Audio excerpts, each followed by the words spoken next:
Now, into the ticket office of Disneyland. Oh boy, let's do this. Don't think the CIA is going to be trying to hack your second-gen iPod. I didn't think so. There might have been a lot of illegal music on there. I wouldn't doubt it. But, I mean... You were supposed to bring death to the flagships, not join them. Google has found a new way to piss me off. iTunes is a constant source of embarrassment. Behind-the-scenes camera crap. May I present to you the cat? I am the dog. I can't do it anymore without laughing. I was going to do the whole thing.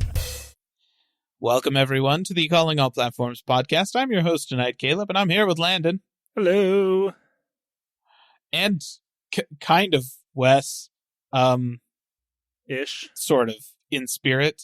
We'll just see how that goes later in the podcast, listener. For now, we're here to catch you up on everything that has happened over the past couple of weeks with Google specifically, because Apple hasn't really been doing anything. There's some new betas for Vision OS or whatever, and nobody cares. Yay. I did want to, initially I thought that I would want to say something about the Vision Pro and stuff, but pretty much everything you said was very similar to my thoughts. It's a very, very interesting product. I think it is what it does and how good the software is and how good the hardware is does somewhat justify the price, but at the same time, nobody should buy it. Right.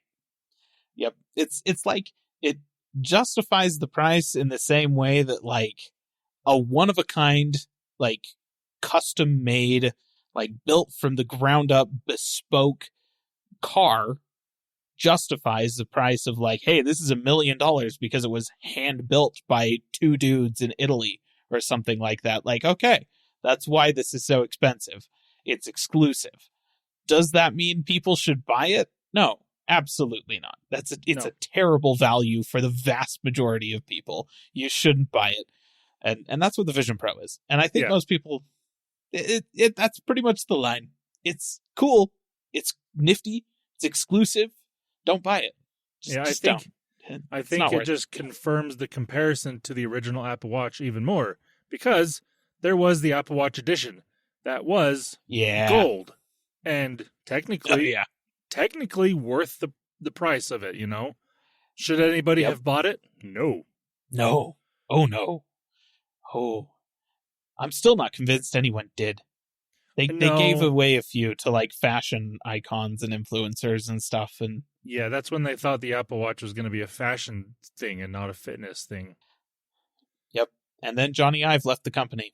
Yeah. And there was much rejoicing in the land. Thank goodness.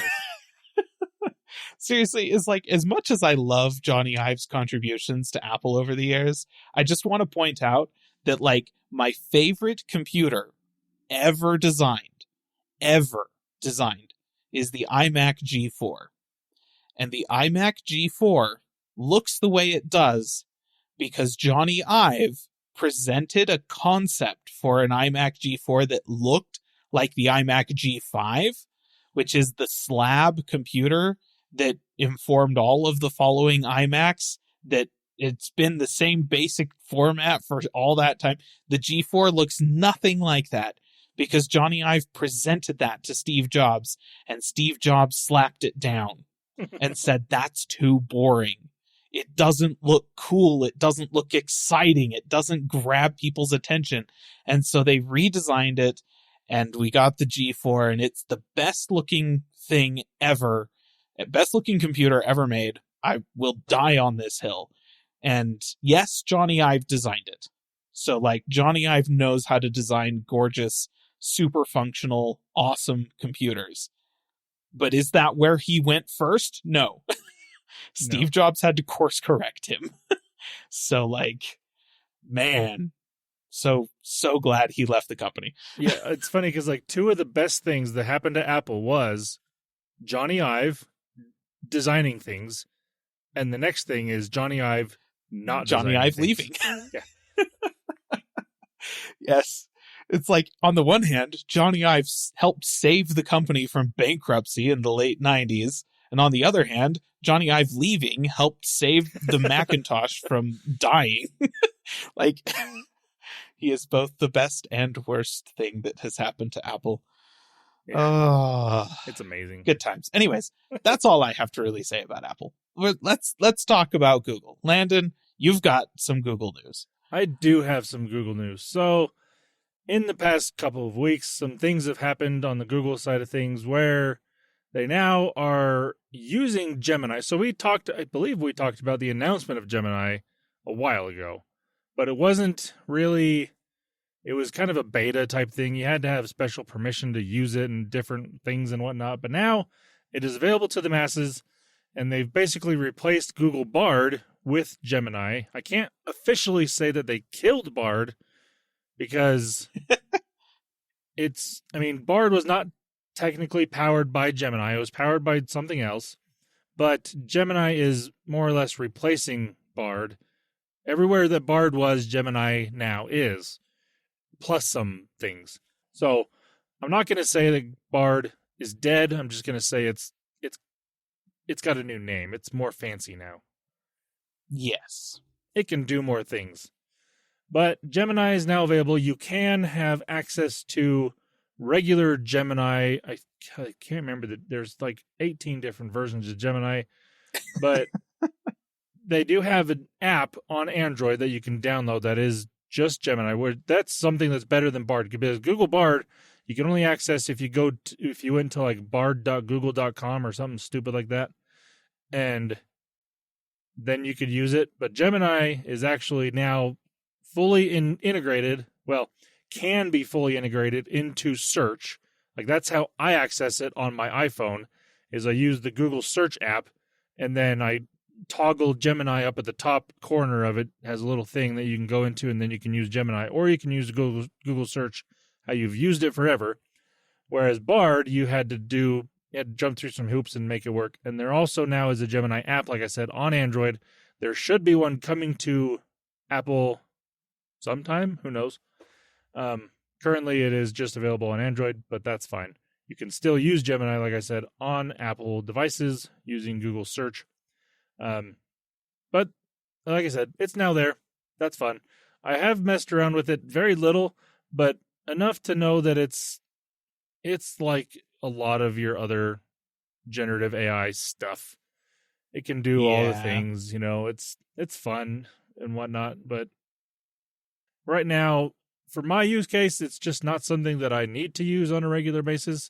The only thing I use any of these things for is to make weird and random images, like combining Yoda with Chewbacca or something stupid like that, Yeah. And I've done that on multiple occasions. You can ask Spendlove, he knows I've done this on multiple occasions and shared it in Slack. I've seen them. This is the type of thing I use AI for. Yep. But that's there. So that's really all I really care to say about it. The next thing I wanted to mention is Google killing something off. So we have to start this here. So I actually do think this is something Google is killing, because it is a completely different, I hate the way Google does things. So Google Pay is, I can't remember if it is dead or if it's going to be dead shortly. Either way, Google is killing off Google Pay and bringing back Google Wallet. So that's fun. So we can all, have a moment of silence for Google Pay. Okay, that's enough. So the saga of Google's payment systems in the years is rather fun. So they initially did announce Google Wallet years ago, and then they killed it off for, at the time, what was called Android Pay, which was Google's second iteration into NFC payments, but it was more similar to what Apple had announced, with Apple Pay, right, and what we're used to. Then they changed that from Android Pay to Google Pay and made it even more like what Apple Pay is, where it's basically giving, like when you pay with Google Pay, it's not giving your card information to the card reader that's there. It's going to give some random card number that is not traced back to you, which is nice. Yep. But now they're bringing Google. Well, I guess they did bring Google Wallet back a while ago, and they've kind of slowly transitioned into this moment of killing Google Pay. Google Wallet now is basically what Apple Wallet is, where you can have more than just your credit cards in it. You can put, like, they're starting to do state-issued IDs and brand loyalty cards and stuff like that, back in basically what Google Wallet was before. Right. But now with the option to also have cards and do payments and stuff like that. So they're basically combining what the old Google Wallet was with what Google Pay was and making one thing, and they're what? So okay, I just have one question. So Apple Pay and Apple Wallet coexist. Right. And like in the Apple ecosystem, the way to think of it is Apple Pay is the system through which Apple enables you to make payments using their secure, they're not actually providing any card information or any personally identifiable information to whoever you're transacting with. They're just providing a random token and negotiating the exchange of funds. It's all done under heavy encryption and that kind of thing, right? So it's like the system that actually enables the payments to take place, completely independent of anything else. Sellers integrate it with their stuff. It's usable via Apple's devices, and you can use, Face ID, Touch ID, whatever to enable it. That's Apple Pay. And then there's Apple Wallet, which is just the thing that holds all of your cards. Right. Right? It's a wallet. So if you have Apple Pay set up, then it uses the cards in your wallet to make payments. And you can make payments using any of the cards in your wallet. It can be with an Apple card. It can be with a second credit card. It can be with a debit card. It can be with a gift card. It can be with, a store credit card or something like that. Or you can use it with bus tokens and stuff transit passes and that kind of thing. So I guess my question is, why does Google have to kill Google Pay in order for Google Wallet to exist? Why Google? Make it make sense. There's one thing that is for certain when it comes to Google. Nothing really makes sense. Because I agree with you. That would make sense. Google Pay could be the system in which that, you pay for things. I don't know. Okay. Right. In my defense, I don't know for sure that isn't a thing, because this all part of this started after I switched to iPhone. So I don't know if Google has the same type of system as Apple Pay set up within apps and websites with Google Pay. Right. I don't know that. It might be the case, but again, I am using an iPhone, so I use Apple Pay for that. Right. It might be the case, but again, I don't know. But Google Wallet is basically, like I said, it's kind of combining both of those things. But yeah, I'm in the same. Why do they feel the need to combine them? I guess is the question. Why? I want to say simplicity, but that's never the case with Google. No, it really isn't. Just look at the messaging app debacle they have, because that's never been simple. I think that this might be honestly just a case of Google kind of struggling with brand identity. Yes. In a lot of ways. And they kind of always have. Oh, yeah. Let's be honest. The fact that the name of their main, the name of the company was for many, many years, and the name of their main product continues to be Google, is just that's such this name was made up by engineers who had developed a cool algorithm for internet search and categorization and built a search engine around it and went, what are we going to call it? Okay, Google. And it's like the fact that like the company I work for has a whole product line named after Transformers, right? Like it's just that kind of energy. Whereas Apple has extremely strong branding and brand identity, and it's kind of boring, but it's very consistent. Whereas Google tends to be a lot more like, whoa, hey, we're going to do some weird, wacky thing. And it just tends to change and like all the time. So, yeah, it's weird, but okay. I guess this is kind of what we expect from Google. Yeah. I mean, I kind of want to assume that things are leaning towards that simplicity because they have started to move everything back to Google something, right? Like how Apple has kind of moved away from the I something. They're going to Apple, like the Apple Watch, I'm surprised they haven't. The only reason they haven't changed the iPhone is because that name is very pretty iconic at this point. Iconic. It's oh, gosh. Anyway, you're welcome. Oh, that was. Oh man, that just killed everything. Anyways, where was that train of thought going? Who knows? I do believe Google is trying to simplify that stuff, but at the same time, going back to Gemini, they started this whole thing with Google Now, and then it switched to Google Assistant, and then that was still a thing while they also brought on Google Bard, and now they've got Google Gemini while Assistant is also still a thing, but they're kind of the same thing. They don't do the same. Oh, another thing, you can't use Google Gemini or Google Assistant if the Gemini app is downloaded on your Android phone, so have fun with that, by the way. Again, Google just... I don't understand anything Google does. Yeah, valid.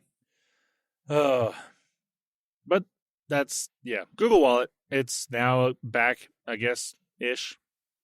I don't know. But along this same conversation that we've been having, and Google is notorious for just killing random things off whenever they feel like it and be like, oh, by the way, tomorrow we're shutting this down. Wait, what? People use that. No, we don't care. There was a thing going around on 10, as I'm calling it, formerly known as Twitter.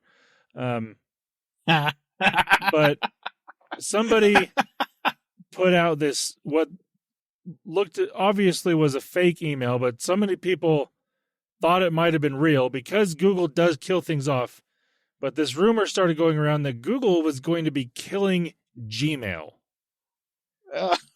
Jeez. And because Google is notorious for just killing random stuff, there was way too many people that actually believed that Google was going to kill Gmail.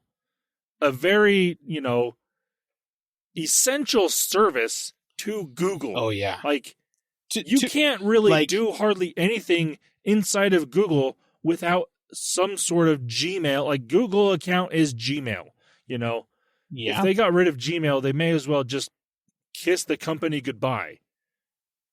I think it's also worth noting that if Google killed Gmail, that would kill, half the internet. Seriously. It genuinely would. If I didn't have the ability to check my Gmail accounts, multiple Gmail accounts, yes. I would lose the ability to conduct business with 90% of all of the companies that I conduct business with. That would... I'm one of the few people who has an iCloud email address. So if my Gmail suddenly vanished, I would still be able to access my Apple ID. But there's a significant number of Apple customers who don't have an iCloud email address. That's me. They have not activated one. And if they lose their Gmail, they are not going to be able to sign in to Apple devices anymore. Yeah. Right? There's a ton of people who, if they lose access to their Gmail, they're going to suddenly be unable to access any of their social media accounts. There's a huge, huge portion of internet commerce that happens with companies that are run completely off of Google's business services. And if Gmail shut down, none of those people would be able to send emails to each other, and global business would grind to a halt. Like, oh, yeah, sure, Microsoft Outlook exists and drives a lot of, like, really big business. So, yeah, it's not like everybody would be unable to function, but enough people would be unable to function that it would cause major issues with stuff like supply chain and coordination and stuff like that. Like, no, Google can't just shut down Gmail. And I'd be willing to bet that if they did that, quite a lot of major world governments would have something to say about that. It's like, I'm sorry, Google. No, you can't. Like, you spent so much time and so much money putting yourselves into this monopolistic position. You now have to live with the fact that you're basically a utility right now. Gmail is pretty much a utility. It's not technically regulated like one. But if Google were to try and do something like that, I can pretty much bet you that the FTC would be right there at their doorstep like, I'm sorry, do you want to get turned into the power company? Because we will regulate your stupid email service if you even joke about this. Yeah, it's oh man, it's absolutely insane that people would think that Gmail was going down, but I have to give these people the benefit of the doubt because Google does do this. Like, they do. Google Reader That's true. was a very popular RSS feed, thing that so many people was used. The standard. And then they're like, nope, it's done. We're done. We're not doing that anymore. And everyone was so mad. And on a lesser degree, Inbox was a relatively popular email service. I used it. I'm still mad about it. That's why I bring it up.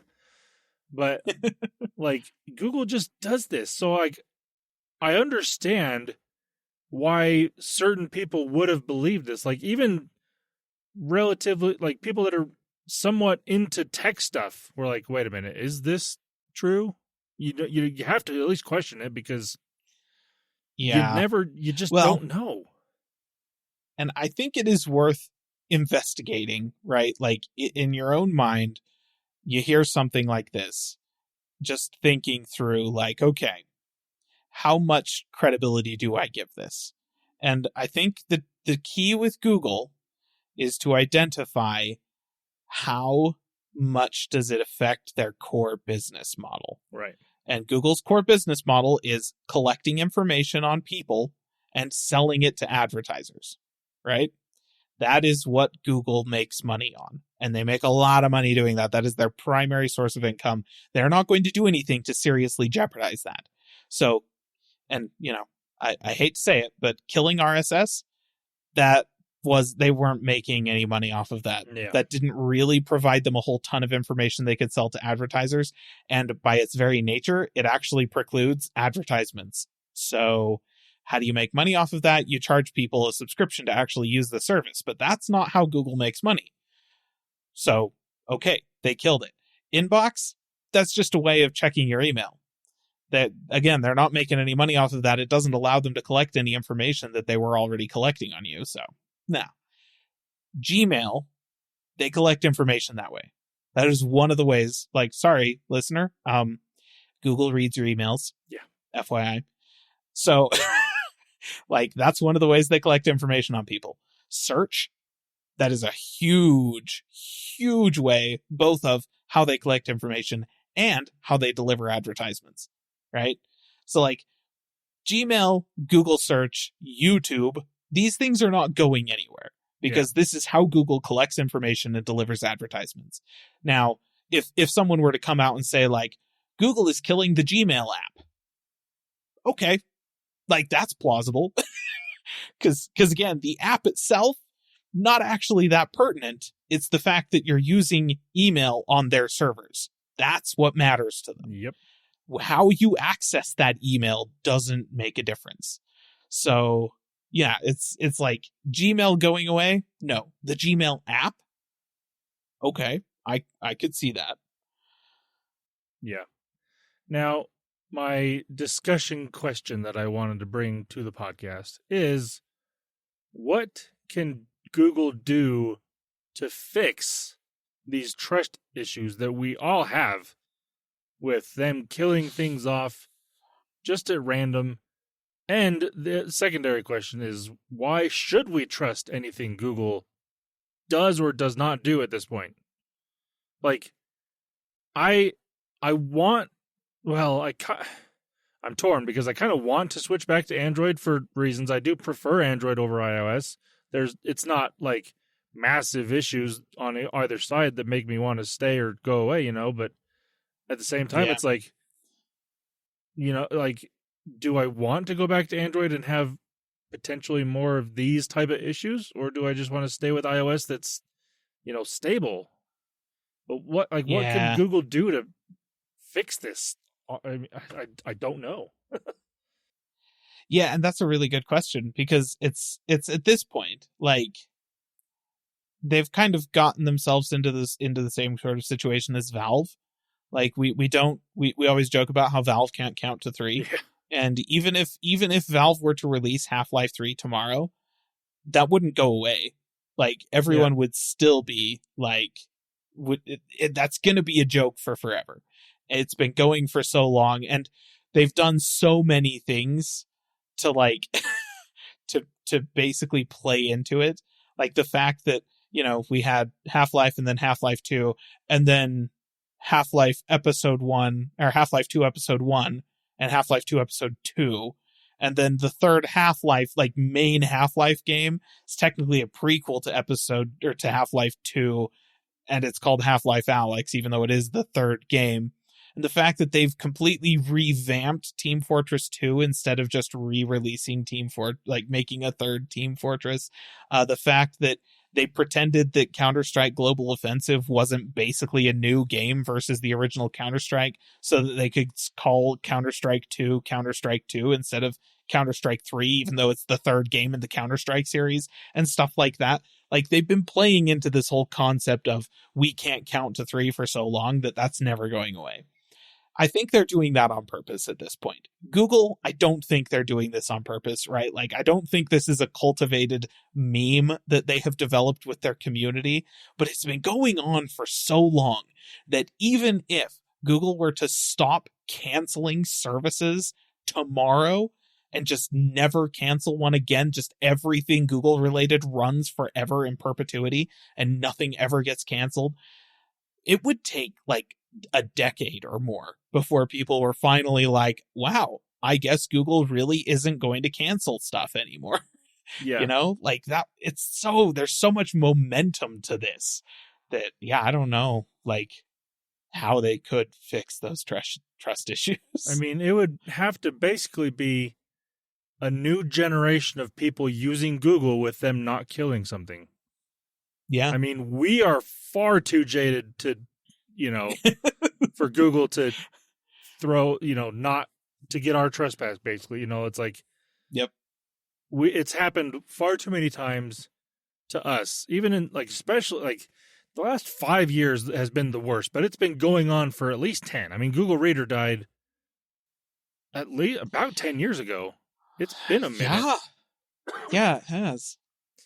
So, I don't know. I don't know. It's a hard one to answer. Yeah. Freaking Google. Anyways, on better Google news, Android 15 Developer Preview 1 is now available for Pixel users. Well, Pixel users that are also developers. I mean, you can sideload this and make it... Don't. If you're not a developer, don't do this. Wait till the betas come out. But, yeah. There's nothing... I mean, these developer previews, there's nothing user facing that's massively different. And there probably won't be when Android 15 becomes official, because both Android and iOS are to a point where they can't really make massive changes because everything just works so well for the most part that they just have to do these minor bug fixes every time. And that's, in my opinion, is fine. There's a lot of people out there that don't think that's fine, which I am fine with them thinking that, because people want change sometimes. I'm perfectly fine, again, with these just quality of life improvements, basically. But there are some things that I do want to talk about. So, first off, they did give a timeline for the beta releases and all that stuff, like they usually do. So, February 16th is when DP1, Developer Preview 1, first came out. They're going to have another DP2, basically, is going to come out in March, is what they're saying. Then the beta releases will start in April, where platform stability on those beta releases will start sometime near the end of June, close to July timeframe. That's when major things won't be changing, and developers will have official APIs that, again, shouldn't change by the time the final release comes. So that's when actual apps will start getting updated to support Android 15 and things like that. And then the final release will be sometime in August, most likely. It's usually about when it comes, middle of August, end of August timeframe. So that's what we're looking forward to. Devices that will be getting Android 15 are Pixel 6 and later. So if you have a Pixel 5, you're out of luck there. Also, the Pixel Fold and Pixel Tablet will be getting Android 15, which also makes sense. Some features that I wanted to talk about that I thought were interesting that have been found inside of Android 15. One of which is this feature called Notification Cooldown, and I actually really like this one. Basically what it does, so if we've all been in this situation where we're in a group chat with people, whether it's a family chat or a friend chat or something, and somebody sends something, and then all of a sudden everyone has to mention something about, like, they have to talk about it forever. If you start getting notification after notification, ding after ding, just all these things, it will start to turn the volume down on those notifications because it knows, they're getting spammed more or less by this app. So those notifications will slowly just quiet down, and hopefully to the point where it'll just mute on its own. Or, you can mute notifications for certain apps, but I like the idea of this just doing it on its own. There was one time, so listener, I work a graveyard shift, so I am asleep during the day. I woke up to 65 notifications in a family chat. But luckily, my phone was on Do Not Disturb, so I didn't hear these things. But had I been awake, that's a lot of it. It happened in a relatively short amount of time. So this would have been a very nice feature for that. Yeah.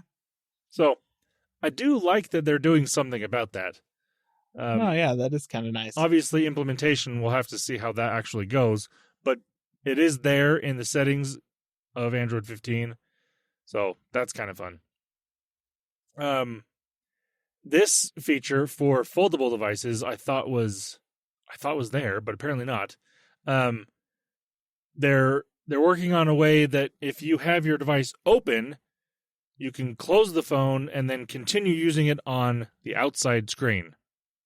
I know, there is a way that if you're using a phone on the outside, you open it up, it'll stay open. That is a thing.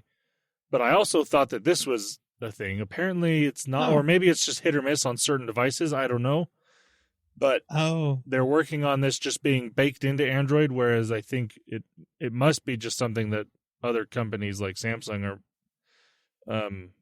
whoever else that makes foldable devices just maybe has their own version of. I don't know. I thought this was a thing, but I guess not. It makes sense that they would do that, but who knows? Seems like it would be pretty obvious, but Yeah. Oh, also, this version of Android is, if you go back in time, when Google used to name their Android versions after tasty treats, this is Android V. So, Caleb, what do you think this would be called? This is internal. They're not using this for branding anymore, unfortunately. But what do you think they're calling this? A V tasty treat. V. I mean, am I dumb? I can't think of any tasty treats that start with V. It's very, I mean, the word I want to use is we'll give it away. It's very neutral, for lack of a better word. Swiss rolls? No. that was good. I like that. No, the other word that people use instead of neutral is vanilla. Vanilla ice cream is what they're going with. I guess, yeah, that's it's that, but yeah, fine. I can't think of any other V words that are associated with treats. So, okay. I'm fine with it. It's just, like I said, it's very vanilla, you know? It is what it is. I really hope that they come out with a new statue for it like they did the upside down cake for Android 14. But we'll see. That won't happen until actually the official release comes. So we have to wait a while on that one. Some other little things that people have found is they're supposedly Android 15 will make your camera work better with other apps, like third-party apps like Instagram or Snapchat or things like that. I'm hoping that it's to the extent of what Apple has done, where previously, in years past, Instagram and these other apps, if you used the camera inside of those apps, the quality would not be quite as good as if you were to take a photo inside of your default camera app and then upload it to these services for some weird reason. But now, at least on iPhone, they've made it so these social media apps and other apps that use the camera can just use all the same features as the regular camera app. I'm assuming that's what's going to be happening here, and I like that. So that just means for better quality photos and videos inside of third-party applications. So I like that. I did see something about being able to, they're gonna, what's the way that they worded this? Basically, being able to better diagnose battery life, or like your battery health, I should say, of your phone. So, like on iPhone, it'll tell you how much your battery has degraded over the years that you've had it.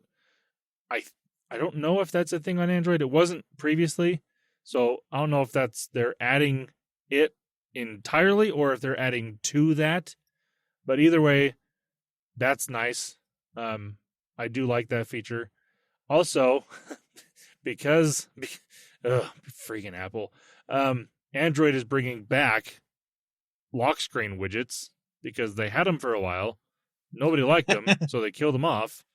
Now that Apple's done it, they're bringing them back. So, yay. Oh, go figure. Stupid. I think lock screen widgets are dumb. One potential cool feature that I do like is the ability to save app pairs. So, on Android, on a phone, you can open two apps at the same time. It's called multi-screen, type thing. It's really handy. Why Apple doesn't do it, that's one thing I don't like about iOS. I used this feature, not a ton, but often enough that does bug me about my iPhone. But Android 15 is looking at the ability to save the two apps that you might use on a regular basis together as an icon on your home screen. So when you click on it, it'll just open those two apps how you previously had them laid out on your device. I like that. So it will be obviously more beneficial on bigger devices like a foldable phone or a tablet, but on a regular size phone, it is also beneficial sometimes to do that. So I like that feature. I think it's cool that they're going to give us the option to just be able to click right into that, whereas before you had to like go in. I don't know. I can't even remember how to do it. It was a little convoluted, but it worked. Another cool little feature is Android 15 is getting built or baked into the operating system an easy mode. So, I mean, I've seen this on Android devices in the past where you can go into settings and just click on easy mode, and it basically just makes the phone a really simple setup. For lack of a better way to describe it. Right. Like, it's going to have certain apps just locked in, or maybe not locked in, but like just set to certain places. You could probably still customize it a little bit, but basically just makes it really easy to use. So your regularly used apps that you know, like your camera, your phone, your messaging is just going to be there.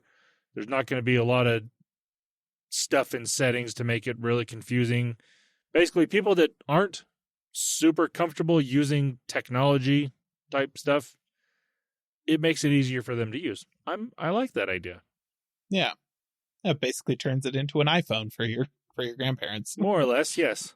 I didn't want to say that, but, you know, kind of. It just locks them out of all the customization features. Yeah. Fair enough. But those are the features that I wanted to mention. There are obviously other features out there. And to be clear, all of these things may or may not actually show up in the final build of Android 15. This is the very first developer preview. This is just what people are starting to find inside of Android 15.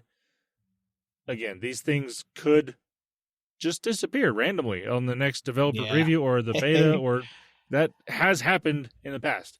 So keep that in mind. That may subject happen. to change. Yes, definitely. So that's the Android 15 developer preview 1. Again, you can flash this to your device if you have the right device, but I don't recommend that unless you just really hate using your phone in a normal fashion. If you really want to use Android 15, just wait till the beta comes out, because that's going to be a lot more stable and a lot easier to use. And even then, it's still kind of buggy. So, for the general user, let's be honest, just wait until Google releases the operating system. Yes. And just get it then. Don't do what I do. You'll be fine. Yeah. But that's finally all of the Google news for the past couple weeks. Yeah, we're caught up. Woohoo! Yes. Cha-ching. Okay. There is, I see on our list here, one item of general tech that you wanted to address, Landen. Yes, I just found this to be rather entertaining, although it did affect me in an unfortunate way. So, earlier this past week, AT&T was just down.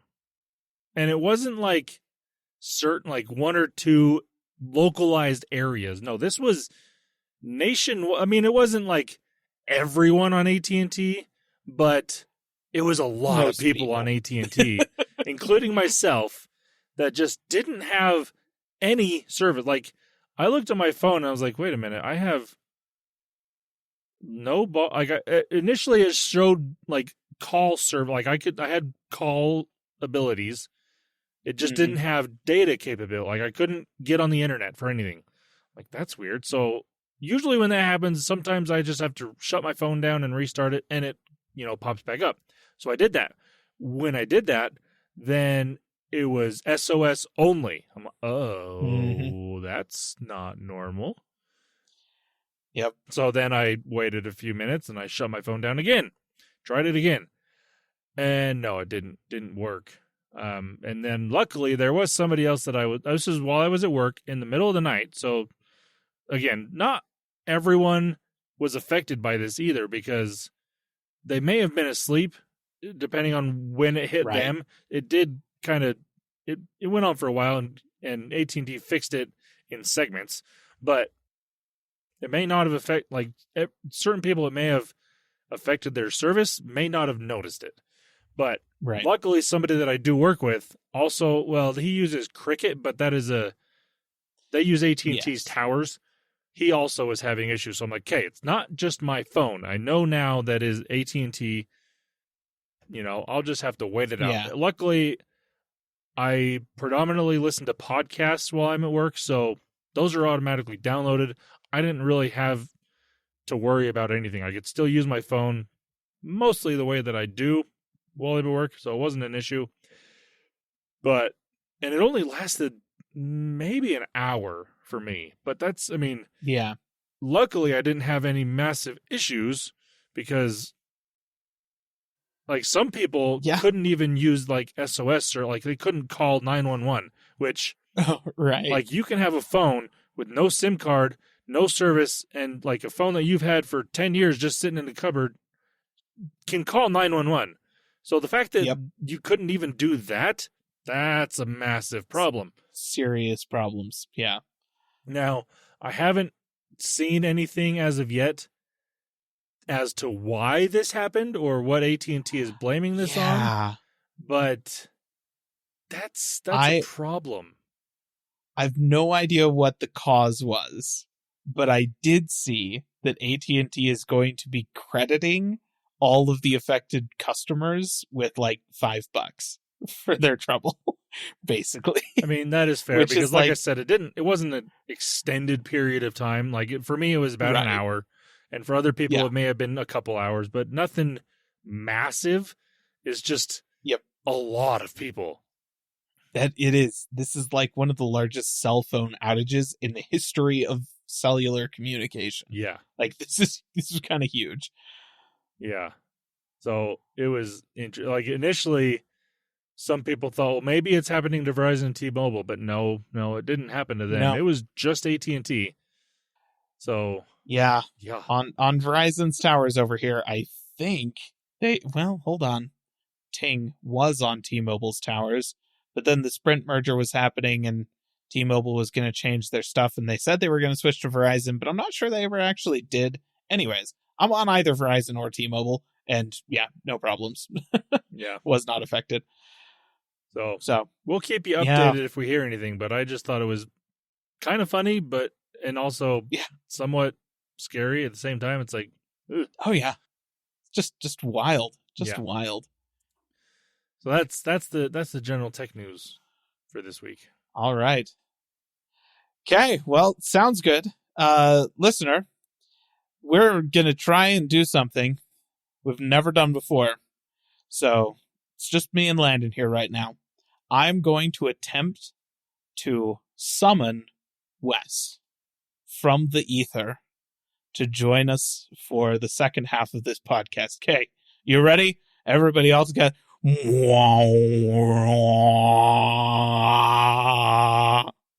Whoa! I am here. It worked! What? Oh my gosh! What are the odds? What just happened? Wait, where's Landen? Oh, Landen's gone? What did you do? I may have had to sacrifice Landen in order to summon Wes. So I mean, it's a fair trade. Is it a fair trade? You probably got more. You probably got more on this end. He's kind of the audio engineer that's in charge of like sacrifices were made, right? Yes. Yes. Yes. Well, I'm here, everybody. Sacrifice. I guess welcome to this. Welcome to the second part of this Calling All Platforms podcast episode. Sorry, there's no Doom news. That would fall perfect right here. Just like, I'm here. It would. It would. That would have worked. Alas. Just kidding. Well, listener, I'm here. I have some things I wanted to talk about for this episode and this week, and I guess past 2 weeks. Yes. Yep. This has been a couple weeks. We've been on quite a journey on this. We're going to get into this gaming in general. We're going to start with talking about Xbox, obviously, because the podcast and everything, but also not just Xbox, not just Nintendo, not just PlayStation, not just PC, just gaming in general. And maybe I think the big point of this is we alluded to this the last time Caleb and I had talked. Maybe it's time for people to take a breather from social media. I know this is we've talked about this, okay? And I'm getting there because wow. So Microsoft, listener, if you've been listening, following, this news has come out that Microsoft they had a podcast episode from their podcast that they have, and they talked about kind of everything that everyone was going crazy about. I'm going to use the word crazy because that is literally what happened here. I think it's valid. There was a lot of insanity happening. They're just crazy, and it was from everybody. It wasn't just this type of fan or this type of fan or this. Listen, I would like to recommend to anybody, if you're feeling angry, if you're feeling hurt or betrayed by $1 billion company that only wants your money, maybe you need to take a break. Maybe you need to step away. Yeah. Go outside for a minute. It feels very cliche to say, but in a language that gamers will understand, it's time to go touch some grass. Yes. Okay? Like this, I want to point this out. Like I didn't know how I wanted to start this out and be all philosophical and blah, blah, all this, but no. Take a break, please. Yeah. Like there's some things that, so I get on social media. The things I look at is more, I'm very picky on what I look at. For the podcast, obviously, that's the main thing, and I'm always trying to find not an opinion piece. I'm looking for actually what's come out, something that's actually facts and valid, and I try to, so that I can bring it on and discuss this with Caleb and Landen, and we can have a discussion about things and bring things forward, so that listener, that you could also have an opinion about or see and actually be like, is this worth whatever? Our podcast, calling all platforms, we helping the average guy understand some things. Just just things. And some of the things that I heard, I seen, I just couldn't believe it. Like, I don't know. At this point, I was just, like I said, take a break. Take a minute, get off social media, touch the grass, go see a movie, go fishing, go play a board game. Oh, there's great. things called board games. They're great. Board games are real good. A puzzle. Because, okay. Now let's talk about this. So what happened? Okay. Here we go.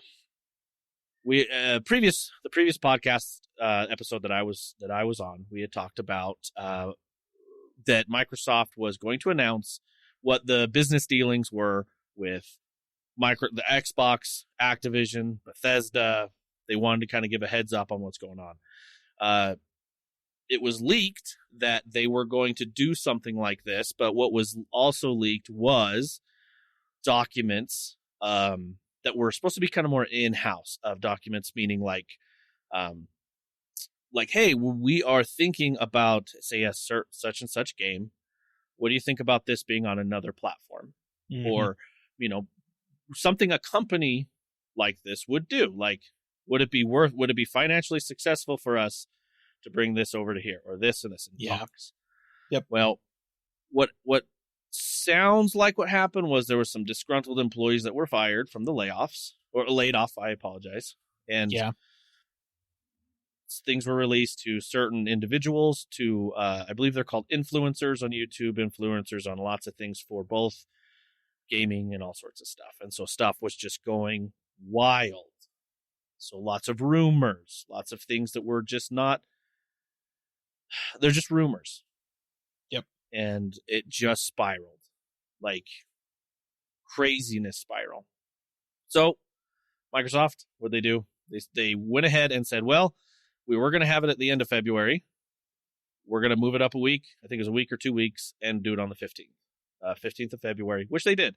On the podcast that they had, they asked the questions that were needing to be asked by everyone and all the rumors, and they answered every one of them. And guess what? It could have been a quick article. Could have been an email or their Xbox Wire or Microsoft.com, and it could have been just something quick. And what's just going a blog on. post would have covered it. Really, there you it's go. what it was. And guess what, guys? It's everything that they've been saying since since Phil Spencer got to be the main person. There you go. It's the same thing.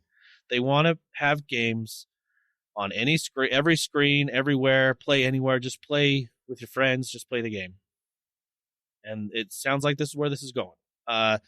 So what do they announce?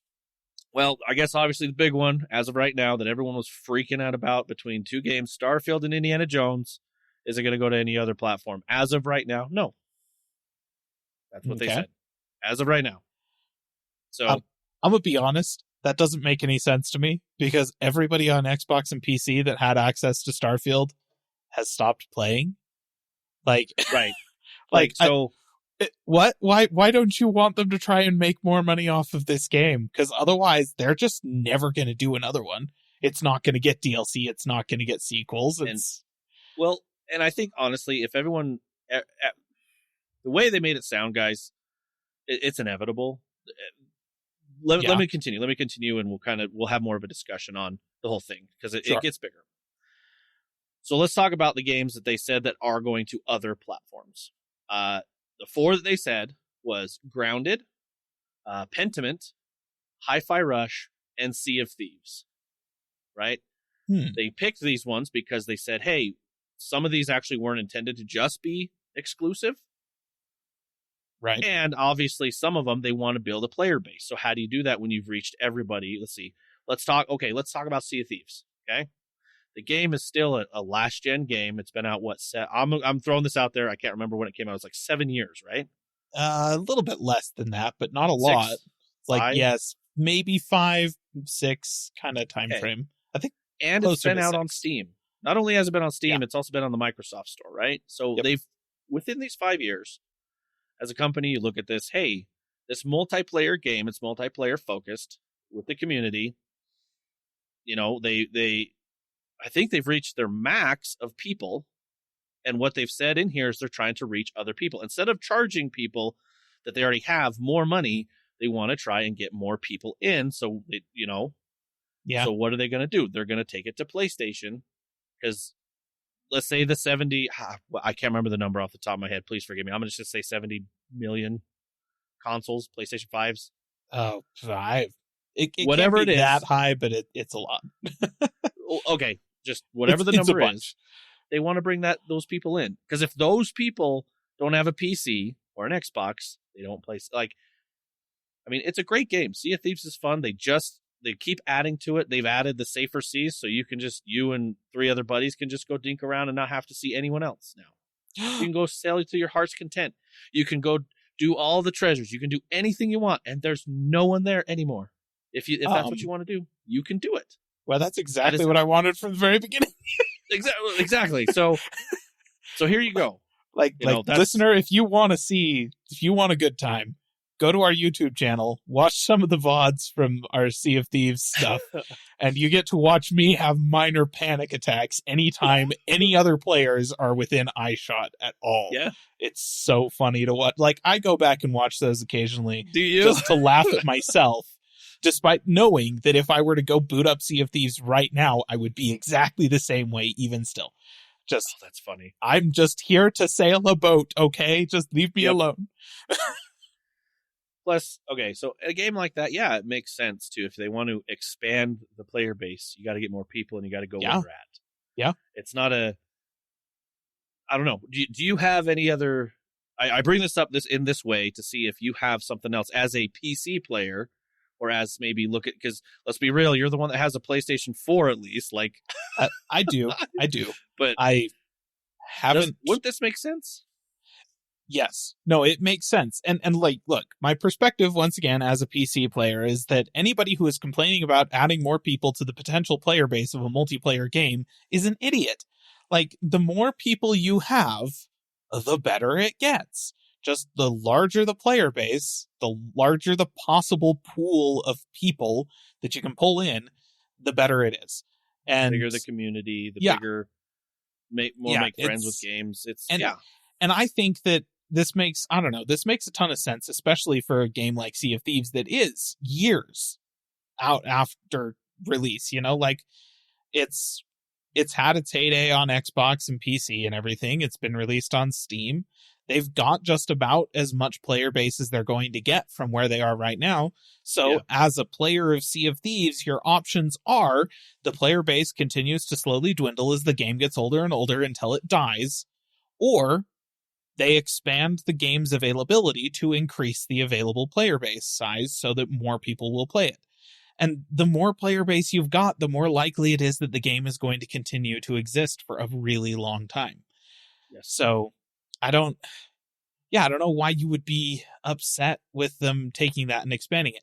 Hi-Fi Rush is maybe a little bit different because Hi-Fi Rush was like a very high profile, Game Pass release that was like, oh yeah, this is like this super awesome game, like a really cool exclusive to have and that kind of thing.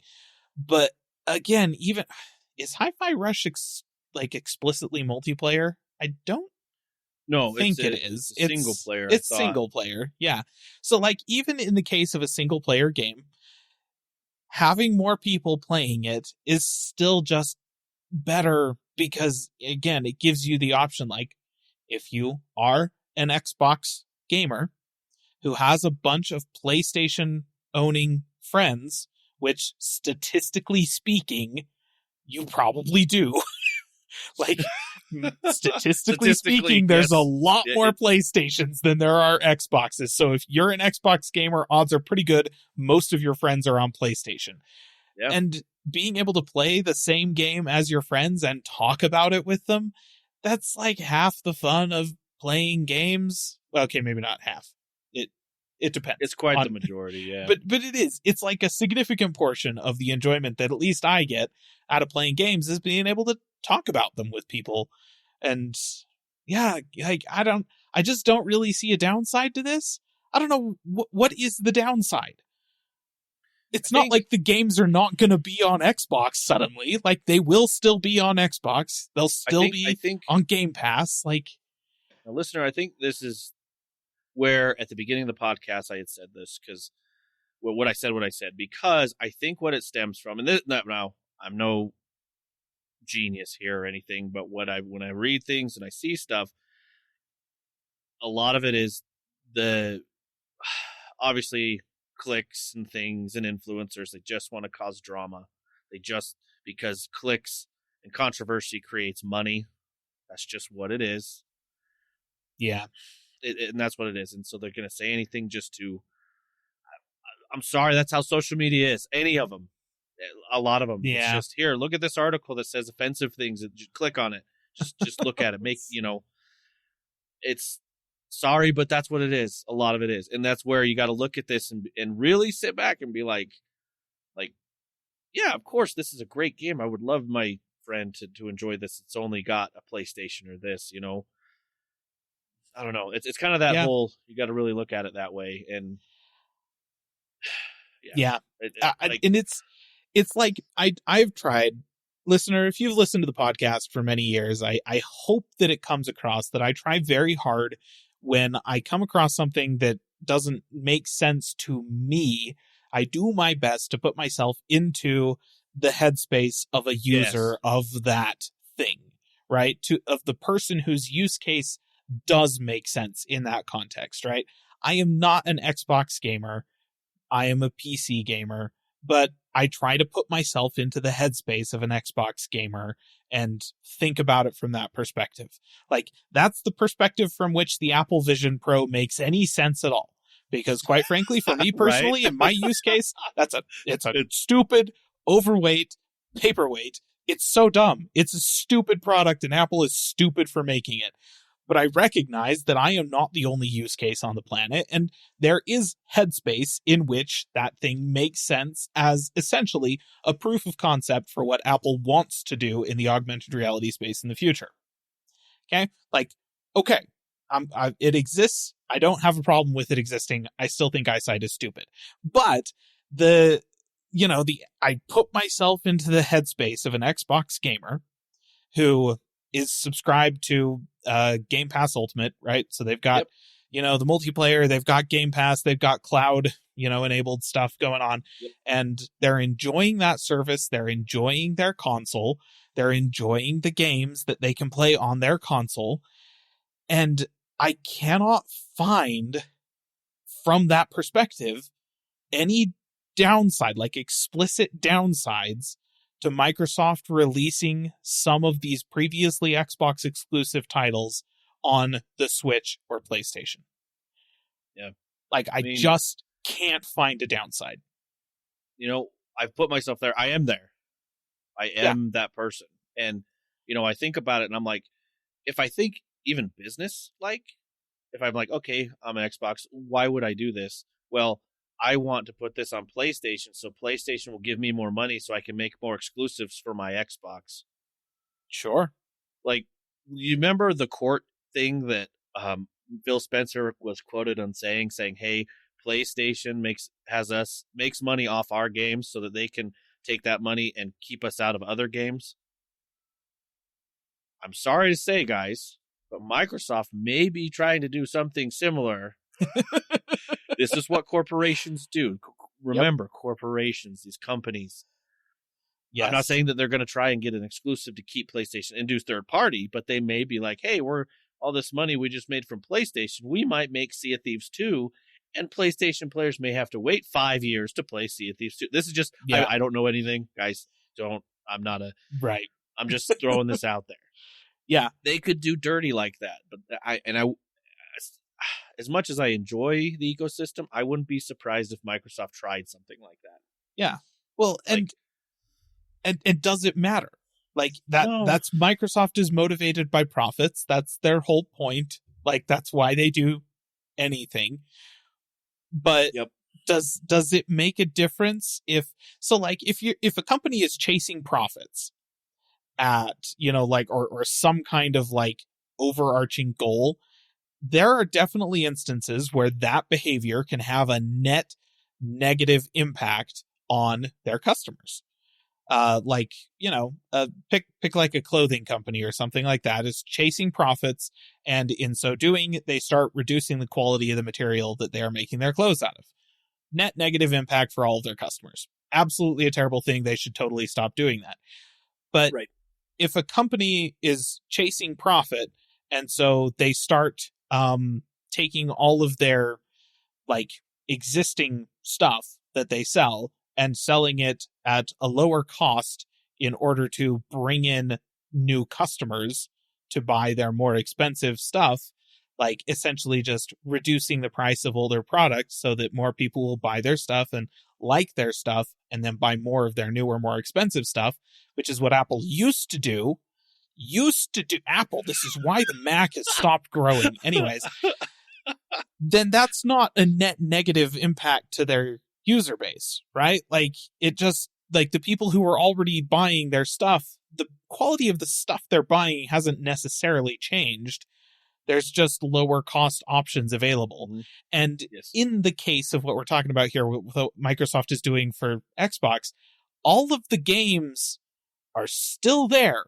They're still on the Xbox. You can still play them. Nothing has changed for you at all. But also, Microsoft is able to make more money off of a completely different group of people that you're not affiliated with. Right? In the case of something like Sea of Thieves, it seems to me only good things can happen. Because as it happens, even if it turns out that all of the Xbox gamers are horrible, obnoxious griefers, which I don't think is the case, but I suppose it's possible. To be honest, there's plenty of griefers on Xbox and Sea of Thieves already, folks. Yeah. But apparently, apparently there's a mode that you can turn on where you don't have to deal with them and you can still play the game, right? So it's so even if that's the case, but I suspect it's not. And what you'll actually get is a whole bunch of new Sea of Thieves players that are going to be very inexperienced at the game versus you. And you're going to be able to go out there and make a whole bunch of new friends and stuff like that. And boy, that's great. And even if it's a single player game where adding a whole bunch of PlayStation players makes no difference to your game, it's still just a neutral. Maybe not a positive, but it doesn't actually affect you. It's not a negative. And quite frankly, if you really like Hi-Fi Rush, for instance, if they get a whole bunch of PlayStation players that are super interested in the game and they buy it, then, sequels, DLC, Well, that's exactly what I'm stuff saying. like that happens They can because help of profits. fund this. Yes, they can help fund this. Yeah. So the main idea behind this, we'll get it, that Phil even mentioned. He's like, this is just a test, and he also said, don't expect others. Like, he didn't come out and say PlayStation people. He's like, we're using these 4. These are a test. Yeah. So don't sit there and think we're just going to keep doing this. We just want to see. They want money, guys. They just. Yep. Is this a valid revenue stream? They're testing it. And I suspect they're probably going to find that it is, because PlayStation apparently has found that by releasing exclusives onto Steam. So, yeah, very successful. Helldivers apparently is made this the CEO come out and be like, hey, I mean, even PlayStation, before Microsoft made this announcement, the CEO was it the CEO? Sony, the PlayStation. I'm going to say it was the CEO. Someone came out and talked about business, saying, guys, our first parties we can't live on. We have to go and push. Okay, not word for word. Basically, hey, we got to go and push day ones on PlayStation. We got to go hit these other things because these AAA studios, the games aren't sustainable, I believe is what you said. Like, we can't just we have to. Yeah. No, and it's totally true. Like, you cannot develop something that is the scope of Spider-Man 2, for instance, and just release that on PlayStation, even with the number of PlayStation consoles out there. Yes. And expect that to make money. Like, that's not feasible. That's not a reasonable business strategy, especially when Sony doesn't exactly, they're not bringing in the money to fund the game development off of hardware sales, because they're basically selling the consoles at cost. Even still, after all these years, like Xbox and Sony on the Series X and the PlayStation 5, they're not necessarily taking a loss on each console sold, but it's not a ton of profit margin there. It's quite thin versus most PC hardware sales and stuff like that. Like, you look at Apple has a 60% profit margin on all of their stuff. And if Apple were to make the PlayStation 5 and sell it, you want to know how much it would cost? It's $2,500. I kid you not. Would. Yeah. The thing would be at least $2,000, probably more. So yeah, that's not how they're not making money on the hardware sales. They've got to make money off of the game sales.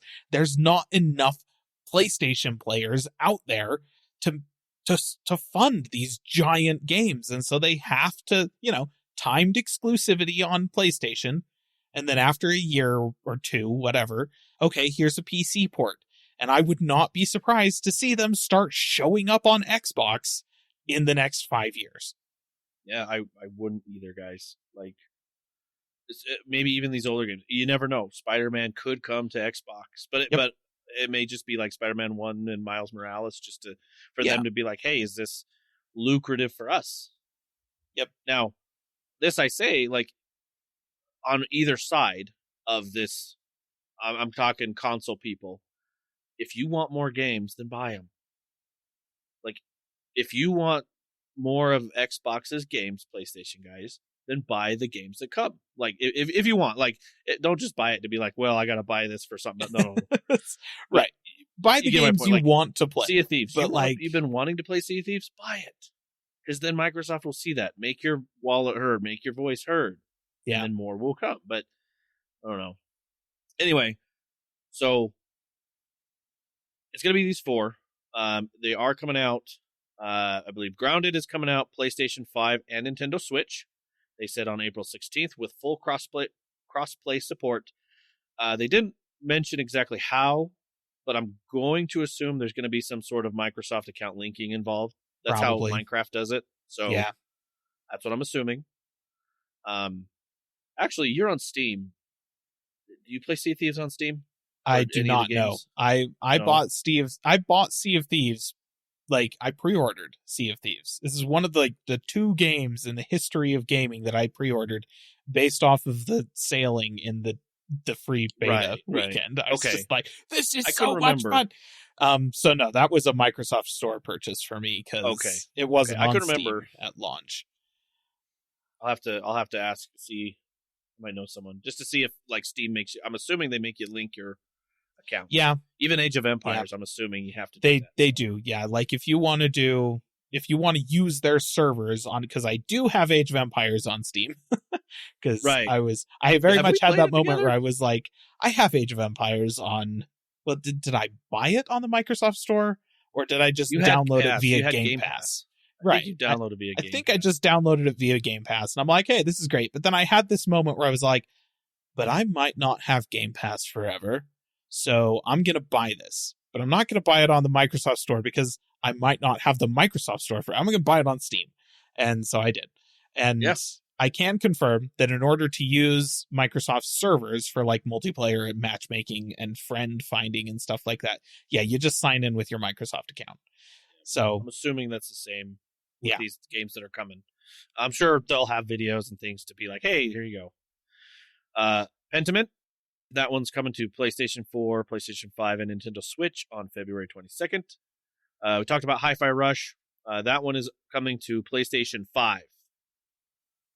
Just remember, only Yeah. PlayStation 5. That's what's marked on here. So I would, if Okay. you have a PlayStation 4, it may not be, yeah, may not. So that tracks. It's a next gen game. It was designed for that. so Honestly, it might get killed by just having a hard drive in your PlayStation 4, which is a thing, and they suck. Oh man, true. so Yeah, it's pretty bad. But so those are going to be the 4 games that they're going to start with. This let's call it an adventure. With yeah, it's a trial program. They're this testing trial. So it'll all come out this year. If I'm not mistaken, they did say that you can, on the PlayStation as well as the Switch, I believe, you can wish list it or tag it, like let me know when ready or something. Yeah. On there. So yeah, we'll see what happens more. Obviously, this is going to be one of those things we'll keep an eye on. Yep. I don't know. Also, maybe to help with this, as someone like, if you're on the PlayStation or Switch, like maybe, I don't know, how can I say this? Don't sit there and when a game comes out for Xbox, maybe don't be like, well, I'll just wait for it to come out on PlayStation. I don't know if that's the right mentality. Maybe, I don't know. Yeah, I feel bad because it's, I don't know. Let's be real. This is something new in gaming altogether. Microsoft is now literally, from what I've heard, is they are now literally the biggest third-party publisher ever. And Yeah. so we just don't know. There's so much going on. There's still little things of FTC trying to get at. So like they've got to do things right and smart. So we just, I don't know. Just don't worry. Like if it comes out sweet, it's really hard to.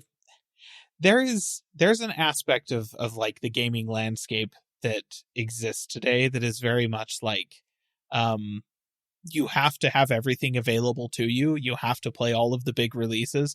And like, I will say that the gaming landscape actually does this better than streaming, which I really appreciate, because it's now getting to the point where if you want to watch all of the top TV shows or all of the top movies, like it used to be, you'd pay your cable subscription. It kind of sucked, but that would get you everything. Now, and you know, then after that, it was all like, hey, you pay for Netflix and that gets you everything. And then they started making their own original content. Then everybody else started making their own original streaming content. And now all of the best streaming shows and movies are on like a dozen different services, and you have to pay for all of them separately. Gaming has remained fairly nucleic, where if you really want the option to play every single major release that comes out, you buy yourself an Xbox, a PlayStation, and a Switch. You get one console from all the big three, and you can play everything, right? Like, as much as I love PC gaming, even if like there's nothing that is exclusive to the PC. In this day and age, if it's released on PC, it is also released on one of those 3 consoles, at least one of them, if not all of them. And so, you know, and there's nothing that, if you have all 3 of those consoles, you've got all of the options available to you. So if you feel like you really have to have every possible game, then that's what you do. And it costs, it's like, I don't know, $12 to $1,500, depending on whether or not you get the Series S versus the Series X, and whether or not you get one on a deal or buy like the older PlayStation 5 or the Slim, or whether you get the Switch OLED or the non-OLED, stuff like that. So if you want to do that, you can do that.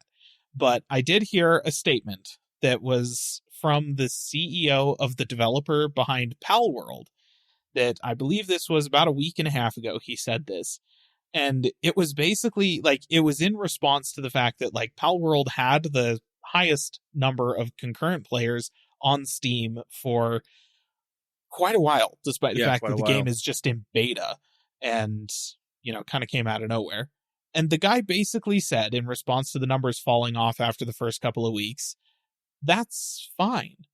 There's a lot of really good games, and frankly, having player numbers that high just wasn't sustainable for us. We as the developer were not going to be able to keep up with that kind of demand. And so, there's a lot of genres. There's a lot of different games. There's so many options out there for you. Go play those games. Take some time off, go play those games, go have a good time. If you're still playing Palworld, we love you. If you have stopped playing Palworld, we still love you. We're going to keep working to make the game awesome, and we hope you come back and check it out at some point in the future. Yeah. Right? And that's just such a great attitude to have about this. It's folks, if you're getting so worked up about the availability of specific games on your platform or on other people's platforms, quite frankly, I said, go touch grass. Take a chill pill. There's so many good games available to you right now. Just go play them. Just play the games. Have a good time. That's what they're there for. You'll find fun experiences out there. You'll find really challenging and rewarding experiences. You'll find life-changing stories in there. You'll find really funny stories out there. Just so many options that you just enjoy it. It's okay to just have fun playing games. And I don't know. I feel like some people have kind of lost sight of that. You're not wrong. And we just, guys, it's just supposed to be a fun hobby. Yeah. It's just have a good time. And I get that. Yeah. And here's the thing. You say it's just supposed to be a fun hobby, and 100% there's somebody listening to this podcast. It's all no, you can make a living doing this. You're right. You are correct. Esports is a thing, but that's like telling everybody on your rec basketball league that they need to be putting in 12 hours a day playing the game so that they can be as good as an NBA team. That's not how this works. That's not how any of this works. Most people who play basketball are not NBA players. The vast majority of them just aren't. They're doing it because it's fun. They find it challenging. They find it rewarding. It's good workout. They're spending time with friends. These are the reasons they're doing it. And the vast majority of people playing games are doing it because it's a fun hobby. They're just trying to have a good time. Can we please, just as news outlets and vloggers and influencers and reviewers on YouTube and stuff like that, can we all just please focus on that? Pay attention to the fact the vast majority of people are just doing this because they're trying to have some fun. And yeah. Okay. We're going to continue talking about the podcast, little other things that they said, kind of move to help move this along. We talked about what we just talked about, the exclusivity, things like that. They actually announced in this kind of just a quick thing, Diablo 4 is coming to Game Pass. Oh. Now, something I think we should start being more not descriptive, knowing what Game Pass. now that they've changed the name of Xbox Live to Game Pass Core, Yes. Diablo is not coming to Game Pass Core. It is going to come to Right. Game Pass, PC game. Nope. I think it's just the console one. Oh. I will. You know what? I need to verify. Okay, so Here, I'll check might right be now. PC. You need to check because if I can't remember, was it just the cloud that Ubisoft has over Activision Blizzard games? And because you got to remember, they gave a deal to Ubisoft to do the streaming, the PC stuff for Activision Blizzard. So I can't remember. Yes. So with Activision Blizzard games, I'll have to look that up. But they did say it's coming to Game Pass, but it's not going to come to Game Pass Core. Really? It wants my birthday to look at the Fetching Diablo 4 website. Guys, it's fine. I'm old enough. I promise. I'm old enough. Just so you know. So I think we need to start saying I'll try to be better about it when I say, oh, this game's coming to Game Pass. I'm going to try and say console Game Pass, PC Game Pass, and Ultimate. Because obviously Core... I think it is both. It is both? Yes. But, okay. I believe it is. So it's console Game Pass and PC Game Pass. But not Game Pass Core, because Game Pass Core is not like Game Pass. But the fact that they renamed that is so kind of bad obnoxious. naming. It's not actually Game Pass. It is. I think it's Xbox Live. It's the multiplayer facet of playing games on an Xbox, and it does include like 15 games or something like that are also on Game Pass. But it's not that. It's not coming to that. It's not being added to that 15 games that you get with your Xbox Live subscription. It is the actual pants like full-on Game Pass subscription. So if you got Game Pass Ultimate, or if you're paying for the regular Game Pass subscription but not Game Pass Core, which is a thing you can do on Xbox, right?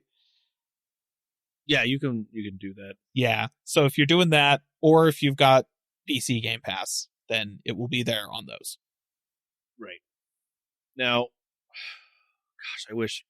It's such bad naming. I think from now on, I will try as best I can, listener, to just say Core. I won't say Game Pass Core. I'll just say this is coming to Game Pass and not Core. I think that way it's more simplified. Yeah, that's fair. I'll try and be better about that. So if I say it's Game Pass, I'm going to say it's all Ultimate, PC, and console. And if I'm referring to Core, I'll say Core. So that way it's not as... We'll specify. Yeah, so that's good. Okay, so...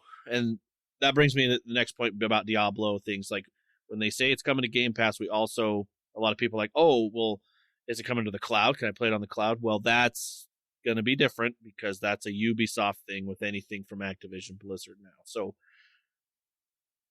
I guess we can't assume that it'll come to cloud. It may later. They may say it's releasing on Game Pass and it'll come to cloud a year later or something. I don't know. So,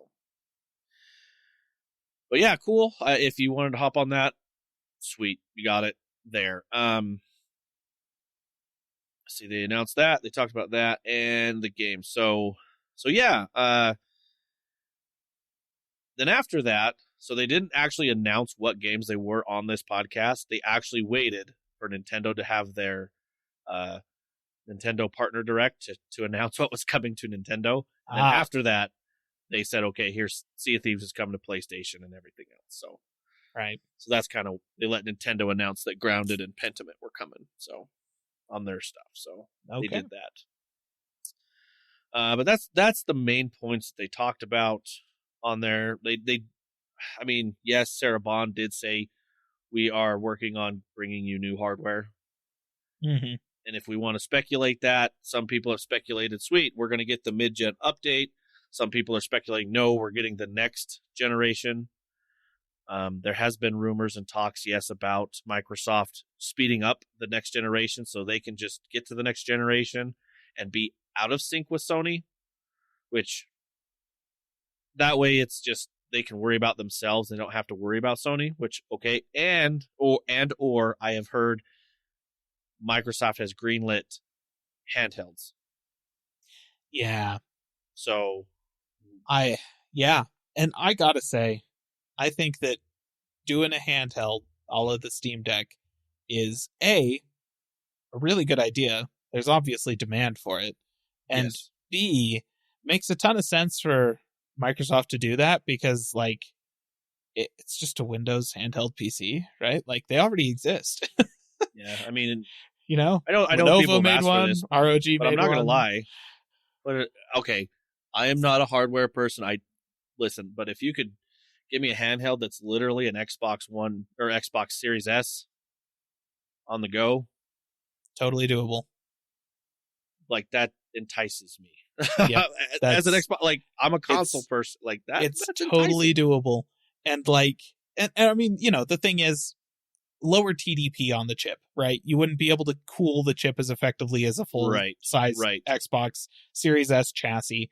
So the chip itself would be similarly powerful, but underclocked versus the Series S. And so you're not going to be getting any kind of 4K output out of it. Well, and But- I mean, the S is a 1080p console, guys. It really is. They It's a tout 1080p 1440 as, like, you know, it's 1440 60 FPS or 1080p yeah. at like 120 or something like that is what they say. And what you would be getting would be probably a 1080p output at 60 FPS. Yep. But playable frame rates on all your games. You're not going to be like a competitive gamer on this thing, but let's be honest, if you're really going to be a competitive gamer, you're not on a console. Hate to break it to you, but it's actually the joysticks on the side that are making you not competitive, not the frame rate. Just to be clear. Just throwing that out there. I I mean, you could be good. Yes, we're not discrediting how good you No. are. It's just It's absolutely, you can play the game. You can be the best in the lobby. You can have a great time doing it. All true, but you're never going to make an esports team unless you have a mouse. That's just facts. Anyways, point is, PC Master Race rant aside. yeah. That was wow. You really dug your heels into that one. It's like, I will die on this hill. Anyways, but no, like, I think that makes a lot of sense given kind of the pedigree and the current situation surrounding Microsoft and Windows and handheld computers and stuff like that. Like, it just makes a ton of sense. And it would be a really great way to spit in Sony's face because that stupid PlayStation handheld that they released was stupid and dumb. And once again, try to put myself into the headspace of a user for that thing, and I just can't find one. Not at that price point. Yeah. Well, I mean, this actually is a good segue into the next little bits that I'm getting into. Not only the hardware we were talking about, the hardware we're talking about with the handheld is a rumor, but a lot of things that Microsoft's doing this year, it's interesting to be like, hey, this might be because in the February update of the Xbox, when you stream from, say, like your console to your phone, when you're doing console streaming, you can now just use touchscreen stuff to control your console. Ah. And a really interesting thing happened. I don't remember who it was, but it was reported and screenshot showing a random person asked Phil Spencer on his gamer tag on the Xbox, said, hey, Phil, when are we going to be able to play our own games that we've purchased using the cloud? So, like, right now, you can only play games that are in Xbox Game Pass. Right. But it was promised that any game that you've purchased, you can just stream on the cloud. Phil said this year. And he said this year in his little thing. And then the guy said thanks. And Phil's like, all right, cool. You too. See ya. Like, from the Xbox chat. How cool was that? But Phil is cool. I like that. Phil is guy. just so cool. But how cool is that? And a lot of people are saying, yeah, you get to just stream your games that you own this year. That'd be good. Which means, so update to mobile stuff, update to streaming your own games. Yeah. I mean, it's leading that way. It is definitely moving in that direction. Which is cool. I like that idea. So that was adding to that. Yeah. I wanted to point it out things that are coming to Game Pass. A couple games. One is one that a lot of parents and kids like is Bluey. The video game is coming to Game Pass. So those of you Bluey fans, you get to play that together. I mean, I gotta say, the reviews that I did actually watch a review of the Bluey video game. I had to look quite hard to find a review that was by somebody who had small children who actually did, in fact, watch Bluey, right? And appreciated the show, because I feel like that is important. And weirdly, it was Yahtzee from formerly The Escapist. Yahtzee, really? That's hilarious. Now over on Second Wind, and honestly, you should totally go check out Second Wind if you're not already subscribed on YouTube, listener. Just throw them some love. That's funny. I need to. Zero Punctuation is now called Semi-Ramblomatic, and it totally still exists, and he's still doing it. Anyways, he did one about Bluey. In fact, was it as... I can't remember if it was a fully Ramblomatic or if it was like one of his spin-off series. I don't know. I'll have to see it.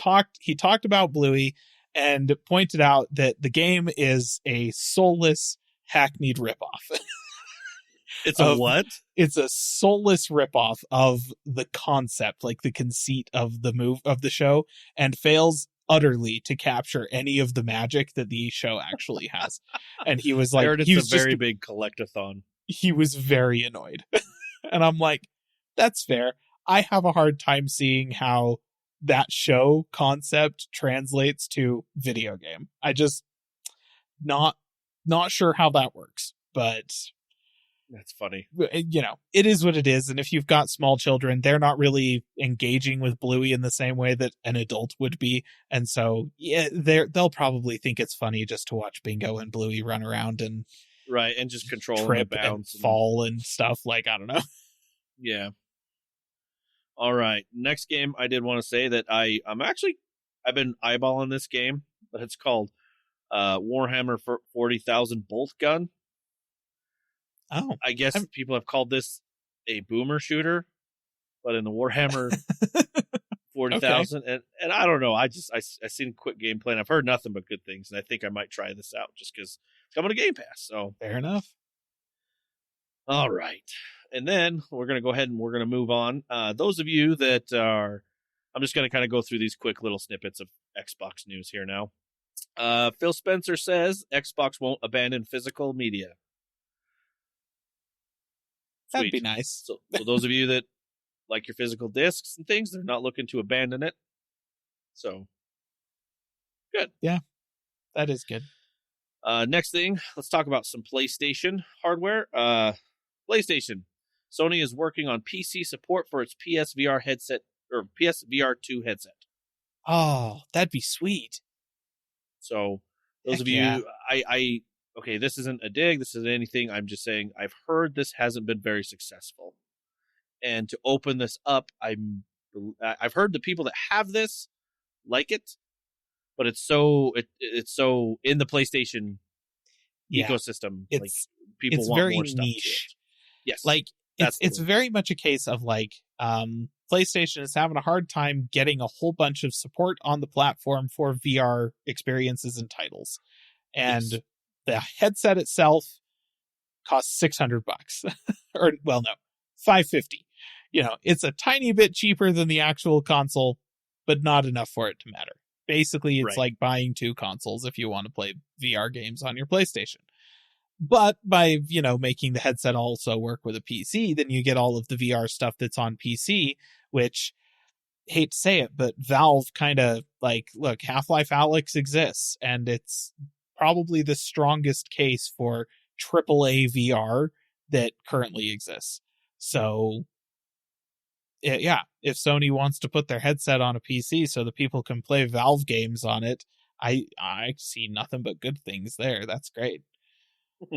I thought so. More crossplay, more stuff for people to help working on it. So I thought this was interesting. Sony's PlayStation Portal has been hacked to run a PSP emulator by Google engineers. Oh, good. I'm so glad that happened. Somebody needed to do something useful with that thing. Right. So it was funny. They posted, they said after a month of hard work, this is posted on Twitter. They said they got they call it the PPSSPP is running natively on PlayStation Portal. Yes, we hacked it with the help from XYZ and at Zeta 2. So that's awesome. Fun little things. Yeah. The handheld console that Sony should have released. All right, we're going to go ahead and move on. Hey, we talked about Age of Empires We did a little bit earlier. Apparently, 2024 is going to be a big year for Age of Empires fans. Are you ready? Is it an Age of Mythology remaster? Because I'm leaving if it's not. Well, I'll just say it now. Age of Mythology Retold announced last year. The team confirmed today, well, today was a couple days ago on this article, that Age of Mythology will ship in 2024 on Xbox consoles and PCs. They also showed off 3 characters from the game, Medusa, Pegasus, and Cerberus. I had to sit there and think that for a second. So I was like, wait, blah, blah, blah. So yes, I was going to hold that to last until... No, you got to get that out front. Otherwise, like I said, I'm walking. Good. So they did say also there's new DLC for Age of Empires 2, 3, and 4.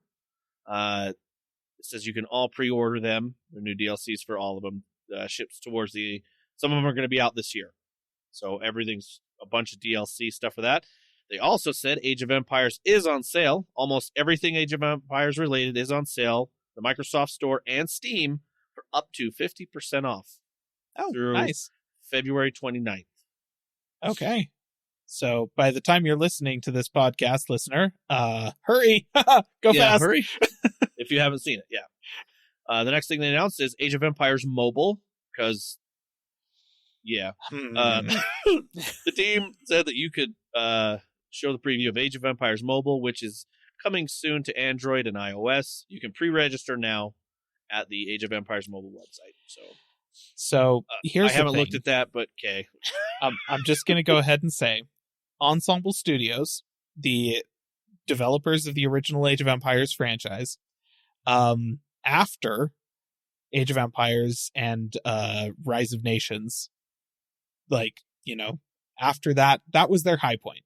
Age of Empires 3, Rise of Nations, about that time point, but they did not do super well, and Ensemble Studios kind of got dumped by their publisher, and they wound up making terrible Age of Empires knockoffs for smartphones. Awful games. Just I remember horrible. Those. They were just like a Clash of Clans knockoff. So bad. Yeah. Like not even a good Clash of Clans knockoff. They were so terrible. And I would just like to say that instead of releasing Age of Empires on mobile, how about we don't do that? How about we take this heavily storied, extremely well respected PC strategy franchise and not dumb it down for touchscreens and fill it with microtransactions? Please, let's just not do that. Okay, is that an option? Still, can we? Maybe can we just not. I don't know. Yeah. Oh, I don't know. I'll look into it. I'll see what it is. I mean, have no. Who am I kidding? I'm going to download the thing and try it. Like, obviously, I know we're gonna try. But let's be real. I'm going to try it, and then I'm just going to be sad. Like I'm already. I already know. I'm just going to be sad. Well, that's what it is. I wish I could give more better news. I mean, I'm looking right now. I went to the website here. Age of Empires Mobile. Let's see if they give anything. Ooh, you can pre-register rewards, bro. You know, you want those rewards. Oh, gosh. Let's see. I see historical heroes here. I got Barbossa, Queen of Sheba. I don't know how to say that one. Alexander the Great. Bunch of different things, but I haven't seen any gameplay. Oh, look. Here we go. You can be the French, the Byzantines, Roman, Chinese, all sorts of stuff. Well, at least the graphics looks kind of nice. Are you looking at it right now? Oh, no. Are there cards? Oh, are they cards? No. Well, there's a picture here that has cards in it. Maybe that's just like selecting your hero or like your hero selection screen or something like that. I will just say I am sick and tired of frickin' mobile strategy games adding deck building to the game. It's like, this is a completely different genre of game. Like, I don't think anybody that likes deck building is super into these real-time strategy games, and I don't think anybody is super into real-time strategy loves deck building. They're very different. Yeah. True. Hard to well. say. These are But just hey. pictures. But hey, there you go. All right, dear listener, that's pretty much all I wanted to talk about on the Xbox and gaming news side and everything there. You know, and I'm gonna throw this to Caleb. I don't think Caleb has anything else to talk about, but I'll see if he's got at least something. I don't. I mean, I've ranted about Microsoft. I've ranted about news outlets. I've ranted about Apple. I've ranted about just boy, what haven't I? Nvidia. Nvidia. I haven't ranted about Nvidia Intel. today. Hey, listener, Nvidia sucks. Hey, okay. There we I go. opened that can of worms. Got it. I shook up the soda. I was like, No, yeah. I don't. I think I'm good. I'm satiated. Okay.